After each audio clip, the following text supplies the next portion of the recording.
Coming to you from the land of the rising sun. And down under. I'm Kyle. And I'm Jeri. And this is Distant Relatives. Happy Father's Day to all the good fathers out there. How do you know I have a child? Whoa. Wait a second. Yeah. It's not Father's Day, Jeri. What are you talking about? Okay, so for those of you who don't know, today is September 6th, Sunday, 2020. Okay. Well, I didn't know that. That's the part I didn't know. Thanks for reminding me. And it's Father's Day here in Australia. Oh. Wait, so Father's Day is in September. Yes, the first When Sunday. is Mother's Day? Oh, love that. Love the questions. We're not really sure. I'm pulling it up now. Give me 1 minute. Okay. It passed already, I think. Mother's Day. Oh, so you did not celebrate Mother's Day, but you're I don't celebrating Father's Day. recall. Okay. I don't have a father. Oh. It's in May. It's in May. March, May. April, May. Oh, so Mother's Day is exactly the same as the rest of the world, but Father's Day is like in September. Yeah, I have no idea why this is happening. All I know is it's because we're in the land down under and we have everything opposite, but we still respect our mom, so that's why. So it's not. Well, you're not respecting the dads. Oh. I don't know. I honestly don't know why. Okay, well that When is kind is of a Father culture Day? shock. Yeah, Father Day.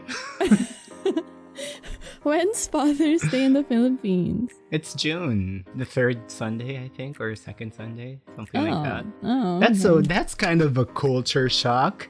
What a I great way to know. segue Yes, indeed. into our episode today. So today is another episode of Oi! Shoku. For those who do not, we did that at the same time. Yeah. For those who do not follow this series, we are going to talk about our experience with culture shock here in Japan and Australia. That's why it's called Oi Shoku. Get it? Badumts. Good. So today's theme is weddings. So I had the privilege to walk down the aisle yesterday. Wow. My friend got married, and it was my first traditional Japanese wedding. Ooh. And boy, was it different. As a teaser, you guys, did you know that in Japan, you have to pay to attend a wedding? What? Pay? And it's not cheap. Oh my gosh, I had to Oh my goodness. pay so much. Like, I'll tell you the deets later in the episode. Okay. Got it. So let's talk about that. But first, updates. Kuya Okay. Kyle, what's your update? So I attended a wedding. Mhm.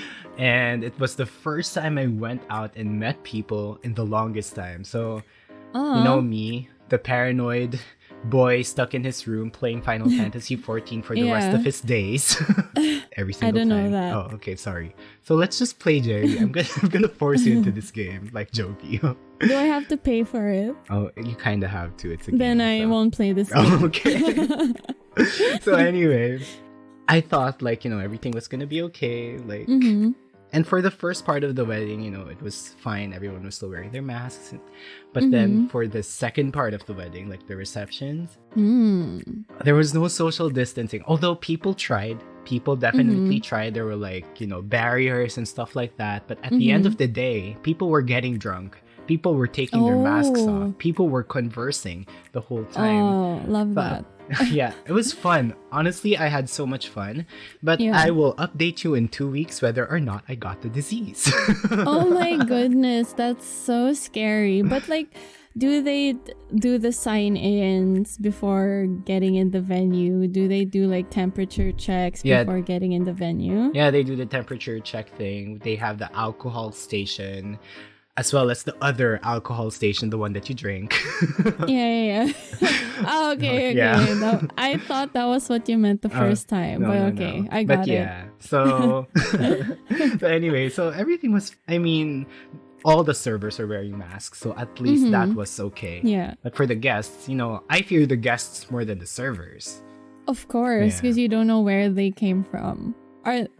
But I have a question. How many guests were in the place? A rough estimate. It was less than 40 people. Oh, wow. That's such a small... It's a small gathering, yeah. They really chose the people they wanted to. Wow, and you're part of that. That's so good. Well, that's like an honor. Good friends. Yeah, no, yeah. Wow. I was very privileged and very happy. And I'm going to tell you more about that later. But first, I want to ask you, Jer, what's your update? Okay, spring has sprung. Winter is over. It's very jumpy over there. Lots of bunnies. Lots of kangaroos. Oh, okay. Kangaroos. I forgot. Yeah. So, yeah, finally it's getting warmer here. So the temperature here now is, give me a sec. Oh, it's getting warmer there, but it's not getting cooler here. Really? Yeah. Typhoons are coming. So I'm just going to say that, like, while Jeri's checking her temperature. I mean, the temperature in the place. In Australia, the place. So the temperature is 19 degrees here, which is like a comfortable temperature. So this is I'm getting into my momentum. Like, I love it. The heat is here. And I'm going to the beach probably soon. And yeah, COVID is getting less and less here. So for Australia, in Sydney, we're not really worrying about COVID as much anymore, but we're still vigilant. People are still wearing masks. And next update is I just found out about the game Among Us and I'm obsessed. I freaking love it so much. And it's free, Kuya Kyle. It's free. I know, I played this game before. Oh yeah, because it's free. I see, that's... Yeah, that's why I'll never play your game because I freaking have to pay for it. Oh, but you have to pay to get like the good add-ons, like the costume things. Oh, but there's cute ones. You can wear like cute little hats. So I'm fine with that. I have my friends playing who are like, who are killing the fashion game. Oh, really? And I'm like, well, where'd you get that hat? So cute. They paid for it. And it's super wild. Fun. Like, you really... It is super fun. Fight with your friends. And like, you really test your friendship. Your friendship, yes. So for those of you who don't know, check out Among Us. If you're bored, like, play with your friends or play with us. Like, DM me. Let's play. Oh, wow. Let's do a distant relative Among Us session. Oh my gosh. And just kill our listeners. That would be the best. I would love that. Wow. In the game. Just kidding. Yeah. In the game. It's fun, guys. It's fun. Yeah, it's all fun. good fun. Yes. Okay. That's done. That's done. Okay. So let us do the culture shock episode. Oh, shock. Okay. Before getting into Japan, speaking about weddings, you know what? In the Philippines, there's this new thing that people are doing. And I think it's because of the whole video situation that people are trying to do. Well, I mean, it's good for the memories and everything and for that sake. But then a lot of it is kind of forced. And, well, this is just my opinion. And because it's forced, it takes the fun out of the wedding sometimes. Like, just for the entrance, like, they ask you, guys, bring out your towels and raise it in the air and stuff like that. So that would be a nice entrance thing for the wedding. But I'm like, I see. Oh, I see. Yeah, but I guess the wedding industry really banks on this, and it makes a lot of, like, it makes the thing beautiful, I would say. But yeah. I get that. Yeah. It makes for good footage, but I get what you're trying to say. Like, they're forcing it out of the guests to do like something they wouldn't actually do. But I don't know. It depends on the bride and the groom if they want like. Yeah, if they want like fancy footage that they can look back on, why not? Yeah. But I would prefer like just the natural whatever's happening. Everyone has their preferences. Yeah. I was just like, it was kind of like a culture shock to me because in the Philippines I never experienced anything like that until recently. But I guess it's the current trend. So I'm like, this is interesting. Yeah, for the gram. Yeah, but a beautiful gram it has become. Yes. Okay, because I've just been in Australia for a year. What are you trying to say, Jeri? That I only had one and I've been here for 8 years. Yeah, I was surprised, like 8 years and just one wedding. No, I'm kidding. Wow, kidding. Jeri, thank you. Okay, now it came out. It came out. Now kidding. it's there. Laid out on the floor. But I'm just saying, so this is my first traditional Japanese wedding. Okay. And I have experienced a lot of like Christian type weddings here in Japan, but it's also kind of different. But for today, I'm just going to talk about the shrine wedding that I attended yesterday. This is the reason why we're doing this episode, by the way, because Kuya Kyle has interesting content. Okay, so first and foremost, I think like Jeri and I'm speaking on behalf of Jeri as well, so we are very grateful that we attended these weddings and we were part of it. We're very privileged and we enjoyed thoroughly. We're just commenting on like differences, and not in any way are we trying to bash or trying to be negative about it. We're just, this is just something that we experience and we just want to talk about. Okay, so putting disclaimer to the side, it was so different. Yes. There was so much difference that I was in awe the whole time. Yeah. Tell me all about it. The shrine wedding. So, of course, the shrine, it's so beautiful. There's so many things going on. Like the torii gates at the side, the whole shrine situation. And because you cannot go inside the shrine, it was the first time I was able to step into the holy place of the shrine. And it was, not a lot of people get this privilege. And in first place, weddings like this, in Japan, there are two parts. So the first part is the ceremony where people actually get wed. And the second part is like the celebration with friends and family. So the first part is just really, really, really close friends and family members. So to be able to be a part of that, I was so privileged. And I'm so grateful. Yeah, that's so good. Oh, so here was what happened. So wait, sorry. I have a question. Who are you with? The bride or the groom? Both, because they're both of my friends. Oh, okay. Yeah. Are they both Japanese? They're both Japanese, yeah. Okay. They're very international kind of Japanese folk, but I love them so much. And it was a very traditional wedding that they did, which was sort of, it surprised me, really. So in a shrine wedding, because there's no reception area for that at the shrine. I guess at the shrine that I went to, there was this one person who just like greeted us, like they will be coming here at 12. Once they come, just gather around them and stuff like that. And okay. How organized. Yeah, love that. So we go there, and there was a procession. So unlike the sort of Christian kind of procession that happens where people go first and then sit down, here in Japan, it's the bride and the groom that go first. Okay. Which sort of like caught me off guard, honestly, because I didn't know why there was such a difference. But in Christian tradition, I hear it's actually very paganistic now. This is what I heard, okay? I'm not really sure if this is true or not. But in the Christian wedding, like the people who go before the bride and groom are the people to like sort of deceive the evil spirits that they are the ones that they should attack and not the bride and groom who are going to be wed. I did not know this at all. Yeah, so that's why the bride and groom go last. But then it's rooted in paganistic tradition that just like is like accepted in the Christian tradition right now. Yeah. Guys who are very culturally aware, please tell us if this is true or not, but that's what I heard. But here in the Shinto wedding, the bride and groom go first. So the bride is like in this like beautiful like white dress with like this white dome kind of like veil. I mean, you see that in like a lot of movies, like the traditional white thing that's on top of the head. Like it's not like a veil, but it's like a huge. It's like a hat. Yeah, it's like an like astronaut bubble, but it's like white, and only the face is like seen. Yeah. Okay. So it's very dramatic. I've seen that in a couple of times. Yeah. And the groom is in this beautiful hakama, which is a traditional like it's not like a kimono. It's a type of kimono, but so. They look so beautiful. Is it white as well? Well, the guy is in like this black top and white sort of like flowy pants, like the hakama pants. Okay.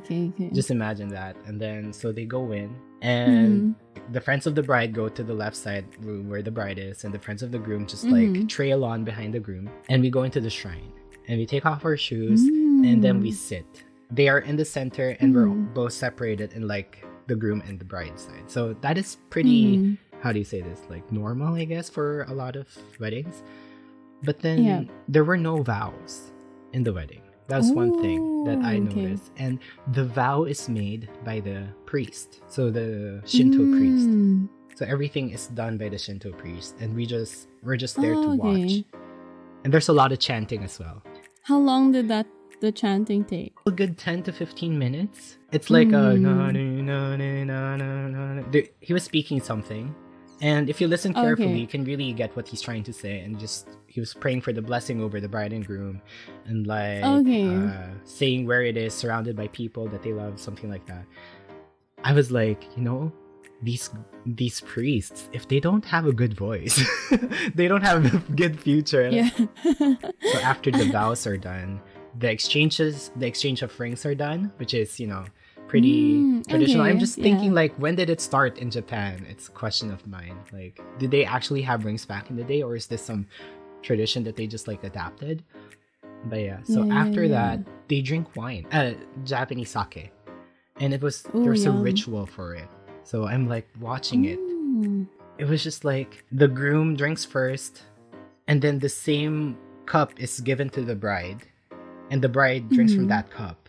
And then the bride drinks from a different cup. So there are 3 cups. And then gives that to the groom. And then the groom drinks from that cup. And the last one, the groom starts. And then gives it to the wife. And the wife drinks. And I researched on it. And they say that they only actually drink from the 3rd cup. So I'm like thinking, is that a way to dispel some sort of like evil spirit as well? Or something like that? I'm not sure. So this is just me thinking during the whole ceremony was going on. I was thinking like maybe it's like a what's yours is mine and what's mine is yours, but then it's like a totally new one. No, I actually thought of that first, like because they were exchanging using the same cups. So I think but then there's a 3rd cup. So where did that the 3rd cup, like why is it really? So I'm thinking maybe it's a patriarchy kind of thing that, in the end it's still the guy who goes first. Some sort, I don't know. But then drinking from only the 3rd cup, it's like, there must be some meaning to this. So they acted like they drank from the 1st and 2nd, but they never really did. Well, it looked like they did. But then, like, you would see, like, the wine is being poured out afterwards. Interesting. Yeah, it could be like deceiving the spirits or something. Like, you can poison these 2 cups, not but the 3rd one. we have a 3rd one. Or something like that. I don't know. That's interesting. But then, so after that, like, to bless everything. So this is where I was kind of like a bit iffy because of my Christian faith. So, like, afterwards, to commemorate everything and to bless the couple, we have to call on the gods ourselves, as well with the priest. Oh, okay. So, you bow and then you clap, that sort of situation. But as a Christian, I was like, oh man, I feel like I shouldn't do this. But I know that if I didn't do it, it would also be rude. Yes. So I'm like, I was put in like a very tight spot. But then like, as a lot of debates have happened, and I know where my faith stands, I still did it like anyway. As a show of respect, because I mean, you knew you were going into that ceremony, so I guess it would have been very rude if you didn't follow. I don't know. Yeah, that's true.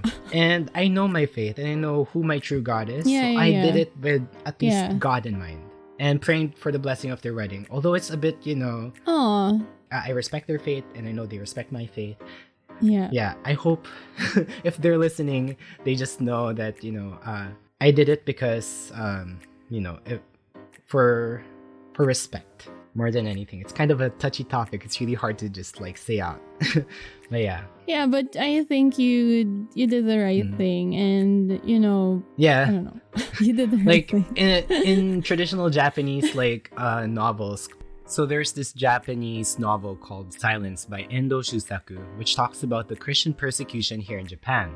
So in this novel, Silence, which is based on history, there's this part where Japanese Christians were asked to step on this thing called the fumie, which is a symbol of, it's a Christian religious symbol.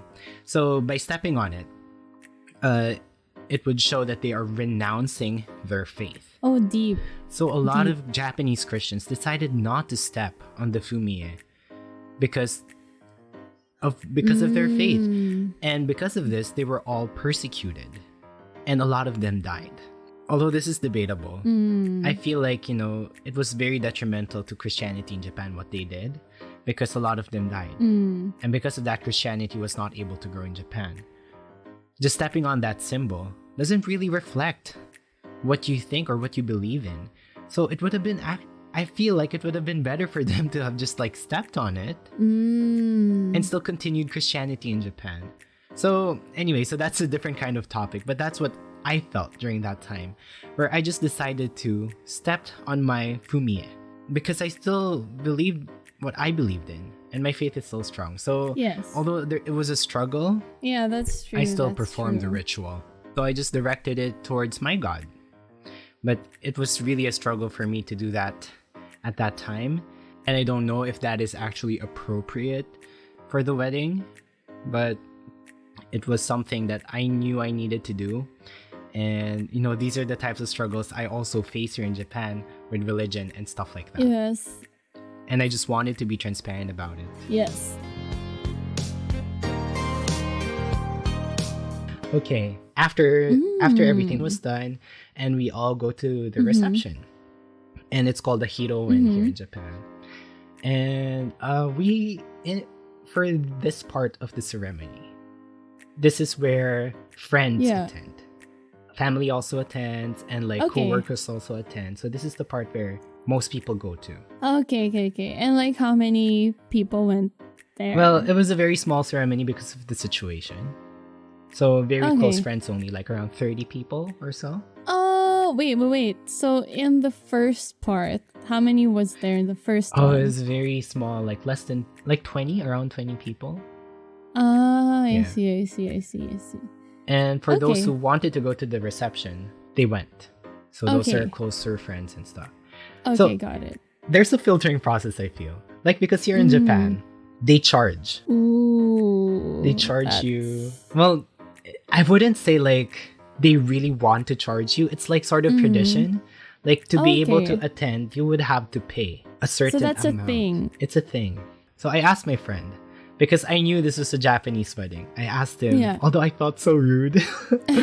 It's called the goshugi, and it's the money that you give during the reception. I was like, so are we supposed to give the money? And he was like, very Japanese. Well, a lot of people give money. But it's okay, Kyle, you don't have to give money. But if you do give money, it's given at the reception. So I was like, so which one do I give or do I not give? So I wasn't really sure, but of course, he's my friend, and I respect tradition, I respect everything. So I gave money. And so is there an amount? Yes. Do they say the amount that you have to give? They don't say it themselves, but there is an amount that certain people have to give. So if you're a friend who are in your 20s and your 30s, you'd have to give at least, the very least, although this is not practiced so much, 10,000 yen. But but regularly, and this is what everyone does, is 30,000 yen. That's 15,000 pesos. That you give. Yeah.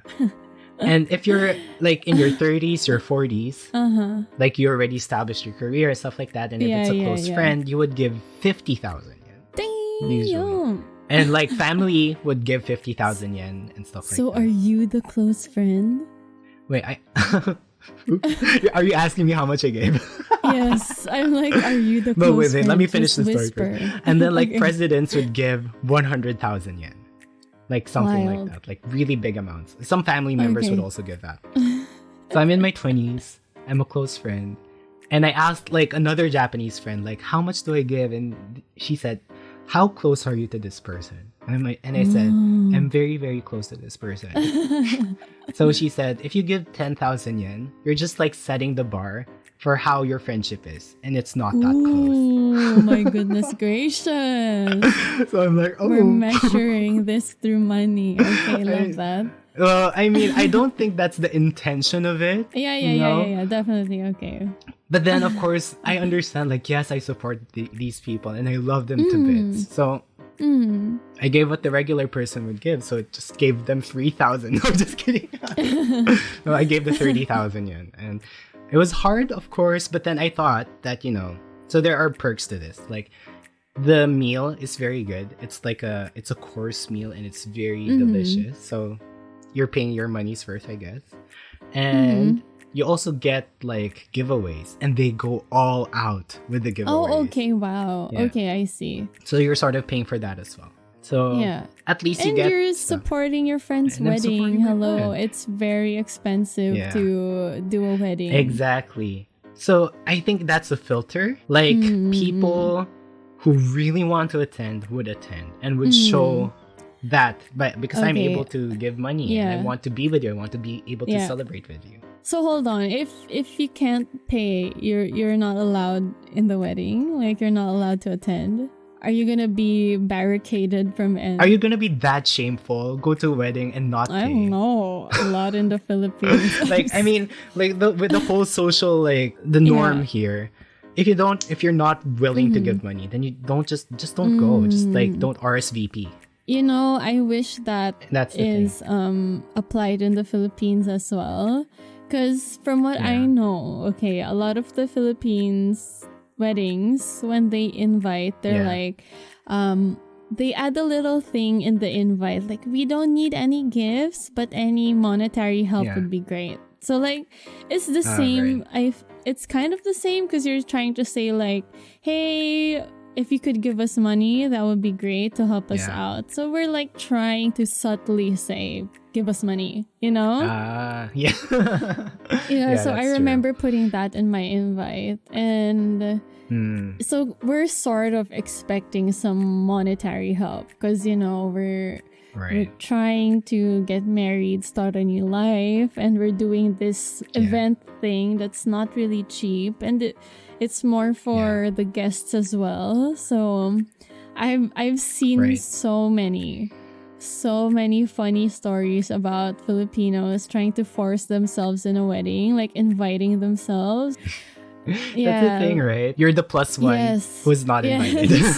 Yes, exactly. Like they're not even close to the person. They haven't seen them in ages, and they'll be like, hey, when are you going to invite me to your wedding? Like, why aren't you inviting me? Where's my invite? Blah, blah, blah. And the bride and groom would be like embarrassed not to invite them now. Yes, like they're going to be shy. Like, oh no, I don't want to hurt this person's feelings. I don't want to hurt this extra family member's feelings, even though I don't know them at all. So it's funny because weddings are very intimate and you have to celebrate it with people who are special to you, people who know your relationship. But in the Philippines, they treat weddings as like a party where anybody can just come up and show up and go and then eat all the food and then take takeouts and eat it at home. Those kinds of situations. I see the good in both, honestly. Yeah. And but here it's you can't really say what is better or not. I mean, if you're able to afford it and like invite a lot of people, why not? But then of course it really is hard.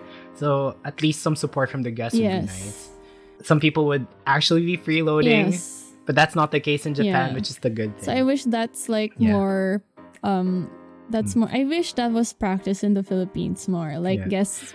In hindsight though, like not a lot of people are able to attend in Japanese weddings. So if you want to celebrate it with more people, that kind of thing, it's also really difficult because you're not allowing the people who can't afford. I get it. To join. I get it. Yeah. Okay. Makes sense. But okay, so I just want to say like there's meaning in the numbers here in Japan. So it's like 1, 3, 5, right? That's used. So these are numbers that are odd numbers and cannot be divided. Right? Okay, yes. Math. So that's the logic to it. Yeah. So give something that cannot be divided, because if you give like even numbers, it can be divided and it could like be bad luck for the wedding or something like that. I see. Yeah. Interesting. So I'm just gonna say that. But for other weddings, okay, so this wasn't the case yesterday. There's this thing called a nijikai event. So it's the event after the reception. Ooh. Okay. And that is like more free for all, no holds bar and everything, and anyone can go, and only a small fee, like just to pay for your food. Okay. That's it. That's Yeah, good. so that's sometimes practiced. But yesterday, because I think of Corona and stuff like that, it wasn't practiced. But yeah, that's the situation. So for those people who are not able to attend. Yeah, I'm actually interested in how the mood was yesterday because, Corona's still very, like, big there. So, yeah. I mean, 30 to 40 people is still a lot, I feel. Yeah. And was it like a closed space, like... Honestly, I was very, very scared. Honestly, going to it, and I was very cautious. But I really love my friends, and I really wanted to celebrate with them. And they really did their part in trying to make it a very safe event. And I'm very happy about it. But, because we're drinking, we're celebrating, the masks are taken off, and we talked with one another. I wouldn't be surprised if someone, gets infected because of that wedding. I hope I'm not hoping for it at all. I hope that everyone is safe. Especially some family members of theirs came and they're elderly. So I pray for everyone's safety. Yeah. But, I mean... it's give and take, I guess, in this kind of situation, and let's just hope for the best. Yeah. So I'm praying for everyone's Because I feel like people needed that event, like they needed to socialize because I feel like a lot have been isolating for so long. Like, did you feel awkward? Did you feel like an awkward penguin trying to socialize with everyone? Oh yes. Oh my gosh. Like, I was like, oh no, I have to like up my social skills again. Like, I forgot to talk to people. Yeah, but I was so happy. Yeah, I can imagine. The energy that I get from people, although I'm introverted and all that, introverts also need social interaction. Exactly. And I was able to talk to them, reconnect with people, meet new people, be inspired by new people. And I was like, I just felt like the beauty of humanity, the beauty of weddings, the beauty of these like social events. There's a reason for it. And like attending it, there was a renewed spirit in me. I felt God's presence in different ways. How nice. And I felt really blessed. So I was like, my gosh. That's so good. I need to go out more. That's so good though. See, like people just need to be in places like that sometimes because they've been stuck or holed up in their houses or like you being alone for so long, and then that was the topic of conversation. It's just like a side note. They're like, what have you been doing the past few like months? And I was like, oh, I've just been playing Final Fantasy for the past month. And they're like, oh, we played Zelda. I'm like, oh my gosh. Game friends. And like, I met a lot of weeb people over there. Like, that's so good. My people. And I'm like, my people. And a lot of music lovers. And I'm like, man, like connecting to people, finding new friendships. That's like, so good. That sort of thing. I feel like you needed that. Yes, I really did.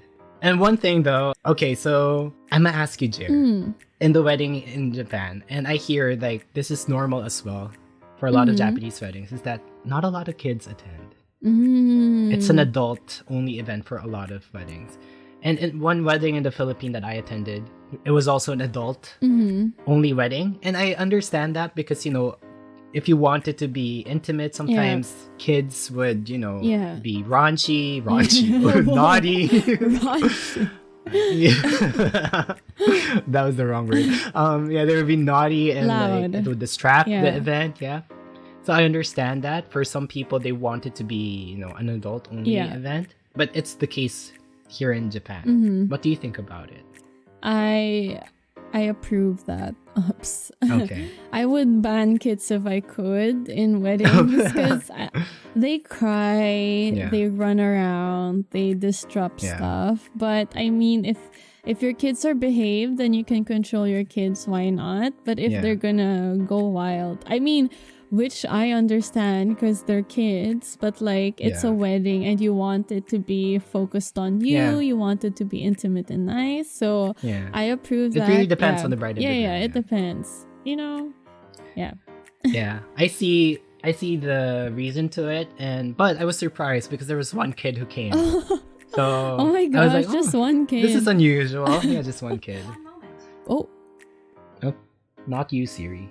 Poor kid. So but just one kid came and he was really cute. Poor thing. Just No no playmates, playmates. Yeah. He would have been so bored. He would be like, kill me now. I want to go home. Yeah. Aw. But it was a very fun event. And Yeah. that was a lot of like, I was just like noting everything down. Mm-hmm. And what was beautiful about this, like the reception in Japan, there are themes and everything. And the bride and groom get to do whatever they want with it. So that is, I guess, very regular. But there is no dancing in Japan. That's crazy. And not that kind of celebration. It's like expressed in different ways. Yeah. And I'm like, man, I'm just itching to like enjoy the music. So what music is being played? Are they like bops? Can you like dance to them? Or just like restaurant, hotel music in the background?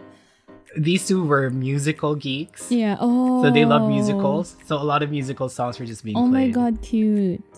Yeah, so I thoroughly appreciated it because I also like musicals. So they played Hamilton and stuff? They played Hamilton. Oh my gosh, really? They did. Yeah, it was amazing. Oh they my played gosh. a lot of like good hits. And oh my gosh, they really played it well. Like at the end, they played For Good by Wicked. I don't know if you know it. Anyone here in the room who knows it? I saw the musical Wicked. Me. Yeah. Like it was just like heartwarming. Oh, and stuff nice. Like that. So they really I did like it well. the room where it happens, room where it happens. Did they it do played. that? Oh, really? Yeah, they played it there. Yeah. Cute. Fun. So that was the wedding that I went to. It was a very, very nice, quaint wedding. Not a lot of crying, not a lot of vows. It was very Japanese, I would say. And it was different, but it was also very beautiful nonetheless. Oh, how nice. Well, I'm glad you were able to experience that. And thank you for sharing that fresh memory with us because it just happened yesterday, which was really so cool. Fresh. Yeah. And yeah, I forgot it's summer. So what a beautiful like season. Oh my to gosh, it was celebrate so hot. wedding. I was sweating in my suit. Are you allowed to take the jacket off, or why didn't you dress up lighter? You know it's summer. You could have worn like light linen suits and stuff. Oh my gosh, I wanted to like save this for our next episode, but like the Japanese like formal culture, that's another cultural shock thing that I have to talk to you about. Okay, so let me just save that for a different episode. Oh, interesting. A lot of teasers. I know. So many things to look forward to. Okay, so that was a great episode. I know. That was How do you feel? very fun, interesting. I've learned a lot. Japan culture is so beautiful and so rich in its own. And everyone's interested in Japanese culture, I feel. I'm very interested in Australian culture as well. Thanks. I loved what you shared, Kuya Kyle. And I hope our listeners enjoyed that too. I hope you didn't hear my tummy rumbling because I'm starving. Because we're really hungry right now. I'm freaking starving. Yeah. Okay. So guys, like, how do you feel? What do you think about this episode? If you have comments and like if you experience anything of the same degree, or if you find new cultural experiences during weddings that you've never experienced before, please feel free to just share it all with us. Yeah, leave in a a comment. Lengthy email, a lengthy comment, a lengthy chat. I don't know. Yeah. Please, we love your feedback. Yes, we love and appreciate you listening to us, and we're so happy that people have been commenting on our Instagrams and sharing their support, and we're really thankful to each and every one of you, fam. Yeah. So how can they reach us, Jer, for those who don't already know? Okay, so you can reach us on Instagram. It's at Distant Relatives the Podcast. We also have a Facebook page, and it's at Distant Relatives the Podcast. Oh, I didn't know. Oh. Who would have guessed? And you can see our email address in the description below. Check us out. We also have a Twitter. But the Twitter is like sketchy. It's sketchy Twitter, but yeah, please find it. It's out there. It's also Distant Relative. Yeah. Follow us there. And my Final Fantasy. Whoa. Love that. I'm pushing it out there. Please, guys, let's play together. Yes, it's a fun place. He's desperate for some Final Fantasy friends. Yeah. And DM me for the Among Us code. I'll join your room. Let's do it. Let's do it. Okay, so let's wrap it up, Jer. Yes. So this has been Distant Relatives, and remember, even if life abroad gets hard, you don't have to go through it alone. Bye.